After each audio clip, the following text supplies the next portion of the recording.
ರಾಮಲಿಂಗ ಚೌಡೇಶ್ವರಿ ತಾಯೇ ನಮಃ. ಬಂಧುಗಳೇ, ಈ ಚಾಮರಾಜನಗರ ರಾಮಸಮುದ್ರ ನಮ್ಮ ದೇವಾಂಗ ಬೀದಿಯಲ್ಲಿರುವ ಚೌಡೇಶ್ವರಿ ದೇವಸ್ಥಾನದಲ್ಲಿ ಸುಮಾರು 1946ನೇ ಇಸ್ವಿಯಿಂದಲೂ ಕೂಡ ಪೂಜಾ ಕಾಂಕರ್ಯಗಳು ನಡ್ಕೊಂಡು ಬರ್ತಾ ಇವೆ. ಅವಾಗಿಂದ ನಡ್ಕೊಂಡು ಬಂದಿದ್ದು ಸರಿ ಅಷ್ಟೇ. 1979ರಲ್ಲಿ ನಮ್ಮ ಚೌಡೇಶ್ವರಿ ಅಮ್ಮನ ನಿರ್ಮಾಣವಾಗಿದೆ. ಆವಾಗಿಂದನೂ ಪ್ರತಿ ವರ್ಷವೂ ಅಮ್ಮನವರ ವರ್ಧಂತಿಯನ್ನು ಮಾಡ್ಕೊಂಡು ಬರ್ತಾ ಇದ್ದೀವಿ. ನಿರ್ಮಾಣ ಆದಾಗಿನಿಂದ ಇದು 47ನೇ ವರ್ಷದ ವರ್ಧಂತೋತ್ಸವ ಪ್ರತಿ ವರ್ಷವೂ ಮಾಡ್ಕೊಂಡು ಬಂದಿದ್ವಿ. ಈ ವರ್ಷದಲ್ಲಿ ಅಮ್ಮನವರ ಪ್ರೇರಣೆಯಿಂದ ಕತ್ತಿ ಹಬ್ಬ ಅಂದರೆ ಅಲುಗು ಸೇವೆ ಅದನ್ನು ಮಾಡಬೇಕು ಅಂತೇಳಿ ಅಮ್ಮನವ್ರ ಪ್ರೇರಣೆಯಾಗಿದೆ. ಆ ಪ್ರೇರಣೆಯಂತೆ ಎಲ್ಲ ಸಹಕಾರದಿಂದ ನಾವು ಈ ಹಬ್ಬವನ್ನು ಮಾಡ್ತಾಯಿದ್ವಿ. 8/5/2026ರಿಂದ 11/5/2026ವರೆಗೆ ಈ 4 ದಿವಸ ದೇವಸ್ಥಾನದ ಕೈಕಾರ್ಯಗಳನ್ನು ಹಮ್ಮಿಕೊಂಡಿದ್ದೀವಿ. ದಯವಿಟ್ಟು ಎಲ್ಲರೂ ಸಹಕಾರ ಕೊಡಬೇಕು. ಎಲ್ಲ ಬಂಧುಗಳು ಬರಬೇಕು. ಎಲ್ಲ ಬಂದು ನಿಂತ್ಕೊಂಡು ನಿಮ್ಮ ಸಹಕಾರ ನಮಗೆ ಬೇಕಾಗಿದೆ.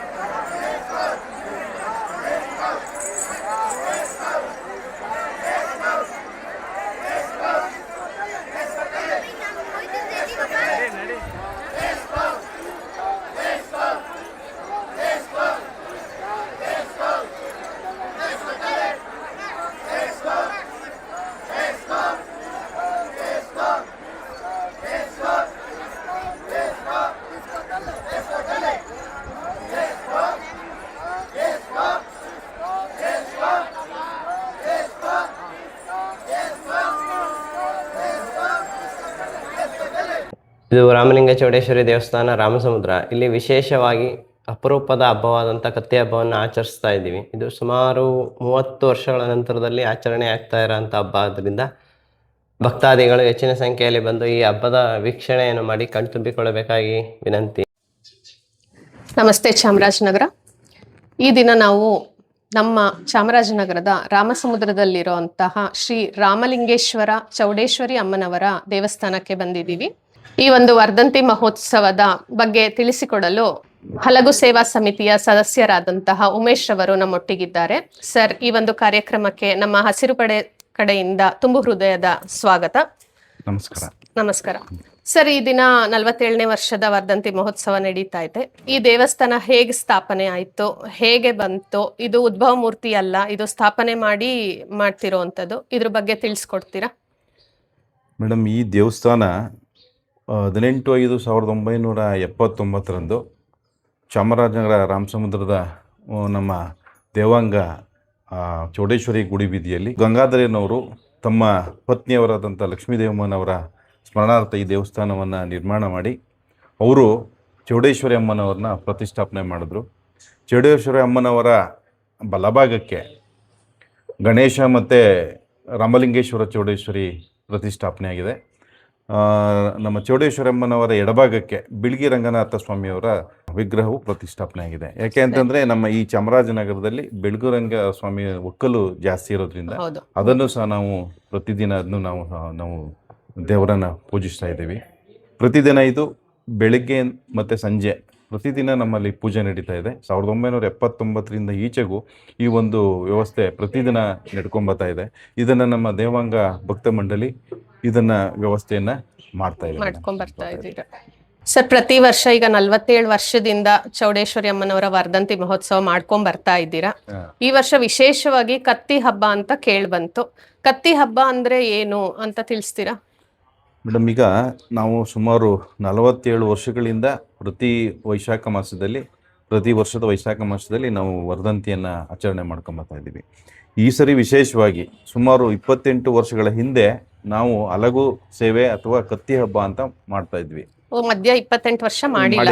28 ವರ್ಷ ಏನಿರ್ಲಿಲ್ಲ, ಸಂಘಟನೆ ಕೊರತೆ, ಮತ್ತೆ ನಮ್ಮಲ್ಲಿ ಜನಗಳು ಹೊರಗಡೆ 28 ವರ್ಷಕ್ಕೆ ಮುಂಚೆ 28ನೇ ವರ್ಷದಲ್ಲಿ ಮಾಡಿದ್ವಿ ಈ ಒಂದು ಕಾರ್ಯವನ್ನ ಮಾಡಿದ್ವಿ.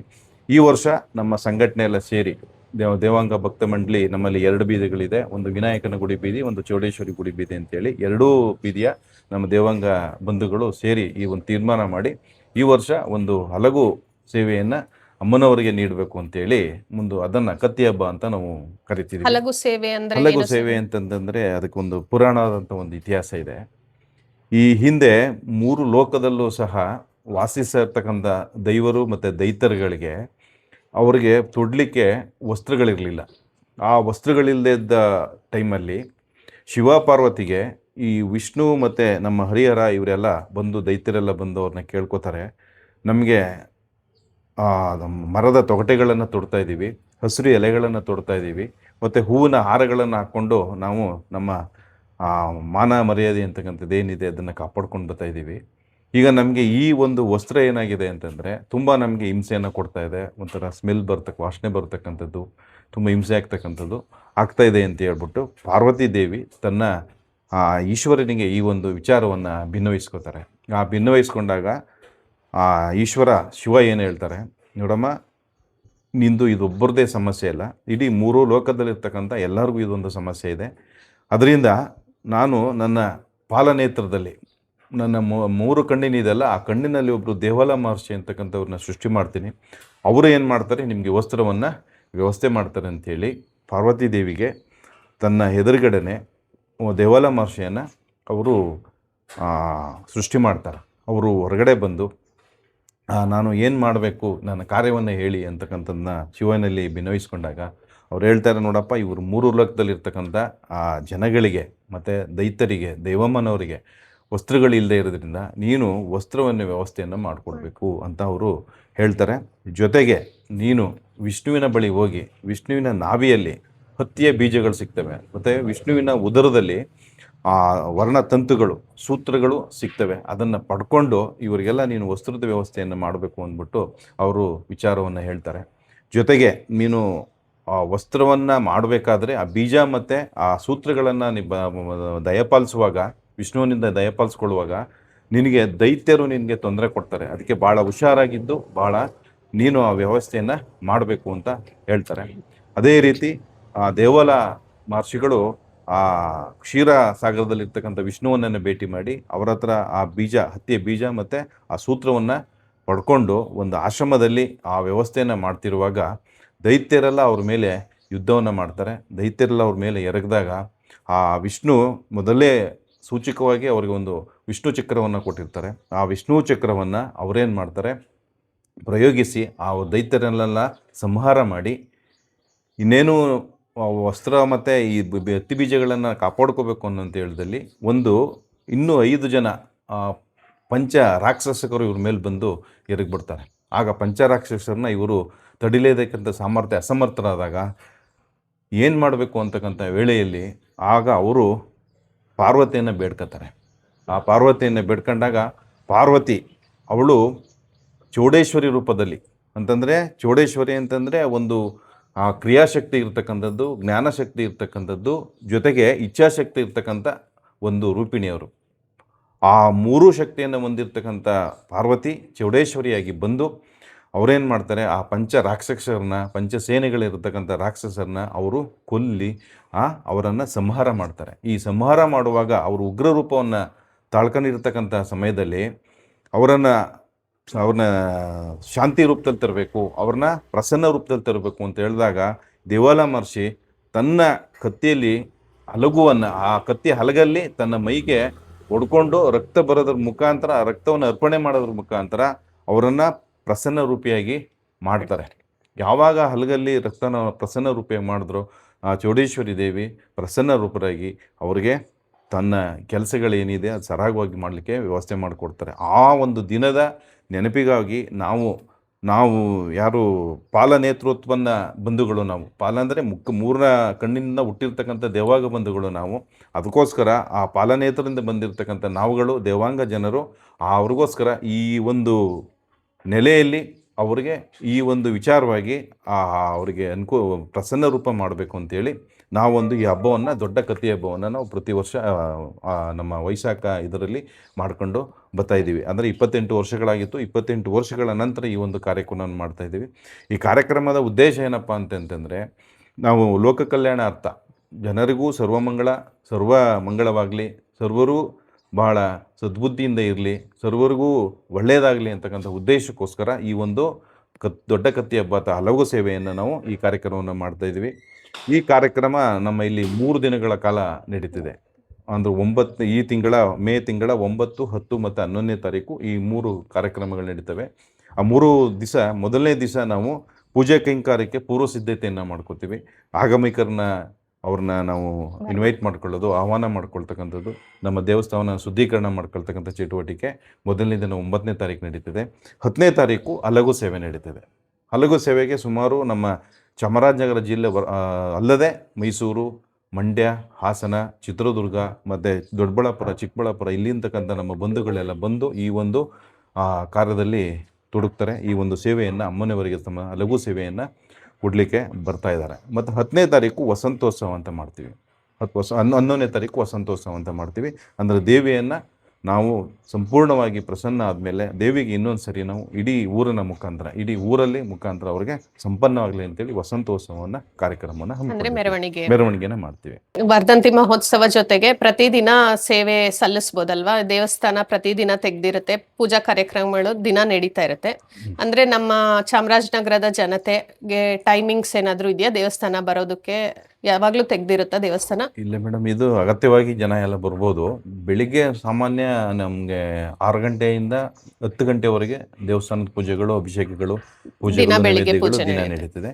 ಸಂಜೆ 7 ಗಂಟೆಯಿಂದ 9 ಗಂಟೆವರೆಗೆ ನಮ್ಮಲ್ಲಿ ಪೂಜೆಗಳು ನಡೀತಾ ಇರುತ್ತೆ. ವಿಶೇಷವಾಗಿ ನಾವು ಅಮಾವಾಸ್ಯೆ ಪೂಜೆಗಳಲ್ಲಿ, ಯಾಕೆಂದರೆ ಅಮಾವಾಸ್ಯೆ ದಿನ ಅಮ್ಮನಿಗೆ ನಾವು ಪೂಜೆಯನ್ನು ಮಾಡೋ ಮುಖಾಂತರ ವಿಶೇಷ ಪೂಜೆಗಳಿರ್ತವೆ.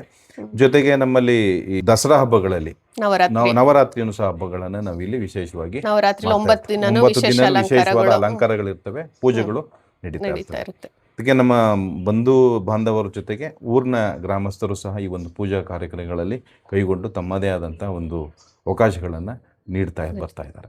ಸರ್, ಈಗ 9, 10, 11ನೇ ತಾರೀಕು ವರ್ಧಂತಿ ಮಹೋತ್ಸವ ಬಹಳ ಜೋರಾಗಿ ಮಾಡ್ತಾ ಇದ್ದೀರಾ, ವಿಶೇಷವಾಗಿ ನಡೀತಾ ಇದೆ. ಅದು ಹಲಗು ಸೇವೆ 28 ವರ್ಷದ ನಂತರ ಈ ವರ್ಷ ಮಾಡ್ತಾ ಇರೋದ್ರಿಂದ ತುಂಬಾ ಅದ್ದೂರಿಯಾಗಿ ನಡೀತಾ ಇದೆ ಪೂಜೆ ಕಾರ್ಯಕ್ರಮಗಳು. ಈ ನಮ್ಮ ವೀಕ್ಷಕರಿಗೆ, ಚಾಮರಾಜನಗರ ಜನತೆಗೆ ಏನು ಹೇಳಕ್ ಇಷ್ಟಪಡ್ತೀರಾ? ಮೇಡಮ್, ಇದು ನಮ್ಮ ದೇವಸ್ಥಾನದಿಂದ ಹೊರಟು NTM ಸ್ಕೂಲಿಂದ ಹೊರಟು ಮತ್ತು ನಮ್ಮ ಆ ಕಡೆ ವಿನಾಯಕನಗುಡಿ ಬೀದಿ ಮತ್ತು ಕೋಟೆ ಬೀದಿಯಿಂದ ಬಂದು ಪುನಃ ದೇವಸ್ಥಾನ ಒಂದು ವೃತ್ತಾಕಾರದಲ್ಲಿ ಒಂದು ಮೆರವಣಿಗೆ ನಡೀತದೆ. ಆ ದಿನ ಬೆಳಿಗ್ಗೆ ಸಂಜೆವರೆಗೂ ಪೂಜೆಗಳ ವ್ಯವಸ್ಥೆಗಳಿರ್ತದೆ. ಬರ್ತಕ್ಕಂಥ ಭಕ್ತಾದಿಗಳು ಬೆಳಿಗ್ಗೆಯಿಂದ ಸಂಜೆವರೆಗೂ ಬಂದು ತಾವು ದೇವರ ದರ್ಶನವನ್ನು ಪಡಿಬೋದು. ಜೊತೆಗೆ ಬೆಳಿಗ್ಗೆಯಿಂದ ನಾವು ಸಂಜೆವರೆಗೂ ಊಟದ ವ್ಯವಸ್ಥೆ ಮತ್ತು ತಿಂಡಿ ವ್ಯವಸ್ಥೆಯನ್ನು ಹಮ್ಮಿಕೊಂಡಿದ್ದೀವಿ. ನಮ್ಮ ಸರ್ವಾಂಗ ಬಂಧುಗಳು ಎಲ್ಲರೂ ಸಹ ಈ ಒಂದು ನಮ್ಮ ದೇವಸ್ಥಾನಕ್ಕೆ ಭೇಟಿ ಕೊಟ್ಟು ಅಮ್ಮನವರ ದರ್ಶನವನ್ನು ಪಡೆದು ಪುನೀತರಾಗಬೇಕು ಅಂತ ನಾನು ಈ ಮೂಲಕವಾಗಿ ತಮ್ಮಲ್ಲಿ ಕೇಳ್ಕೊತಾ ಇರ್ತೇನೆ. ವೀಕ್ಷಕರೇ, 3 ದಿನವೂ ಕಾರ್ಯಕ್ರಮಗಳಿದೆ. 9, 10, 11ನೇ ತಾರೀಕು, ಇದೇ ತಿಂಗಳ 9, 10, 11ನೇ ತಾರೀಕು. ವಿಶೇಷವಾಗಿ 11ನೇ ತಾರೀಕು ದೇವಿಯ ಮೆರವಣಿಗೆ ನಡೆಯುತ್ತೆ. ಹಾಗೂ ಬೆಳಗ್ಗೆಯಿಂದ ಸಂಜೆವರೆಗೆ ಪ್ರಸಾದ ವಿತರಣೆ ನಡೀತಾ ಇರುತ್ತೆ. ಎಲ್ಲರೂ ಬನ್ನಿ, ದೇವಿಯ ಆಶೀರ್ವಾದ ಪಡ್ಕೊಂಡು ನೆಮ್ಮದಿಯಿಂದ ನೋಡಿ. ವಿಶೇಷವಾದ ಹಲಗು ಸೇವೆ ಏನು ಅನ್ನೋದನ್ನ ನೀವು ಕಾಣಬಹುದು. ಇಲ್ಲಿ ನಾವೆಲ್ಲ ಸುತ್ತಮುತ್ತ ನೋಡಿಲ್ಲ. ವಿಶೇಷವಾಗಿ ಅದು 28 ವರ್ಷದ ನಂತರ ಈ ಒಂದು ಹಲಗು ಸೇವೆ ನಡೀತಾ ಇರೋದು ತುಂಬಾ ಚೆನ್ನಾಗಿರುತ್ತೆ. ಬಂದು ಎಲ್ಲರೂ ವೀಕ್ಷಿಸಿ ದೇವಿಯ ಆಶೀರ್ವಾದ ಪಡೀರಿ ಅಂತ ಕೇಳ್ಕೊತೀನಿ. ಈ ಒಂದು ಕಾರ್ಯಕ್ರಮದಲ್ಲಿ ಈ ಸಮಿತಿಯವರು ಎಲ್ಲರೂ ಒಗ್ಗೂಟಿ ಬೆಳಿಗ್ಗೆಯಿಂದ ಸಂಜೆವರೆಗೆ ಕೆಲಸಗಳನ್ನ ಮಾಡ್ತಾ ಇದ್ದಾರೆ. ಅದರ ಮಧ್ಯದಲ್ಲಿ ನಮಗೋಸ್ಕರ ಒಂದು ಸ್ವಲ್ಪ ಸಮಯನ ಕೊಟ್ಟು ಈ ದೇವಸ್ಥಾನದ ಬಗ್ಗೆ ವಿಶೇಷವಾಗಿ ತಿಳಿಸ್ಕೊಟ್ಟಂತಹ ಸಮಿತಿಯ ಸದಸ್ಯರಾದ ಉಮೇಶ್ ಅವರಿಗೆ ಹಸಿರು ಪಡೆ ಕಡೆಯಿಂದ ತುಂಬು ಹೃದಯದ ಧನ್ಯವಾದಗಳು.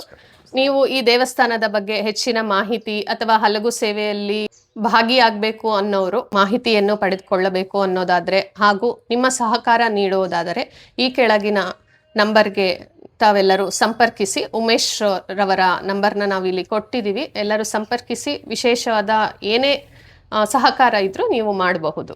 ಧನ್ಯವಾದಗಳು.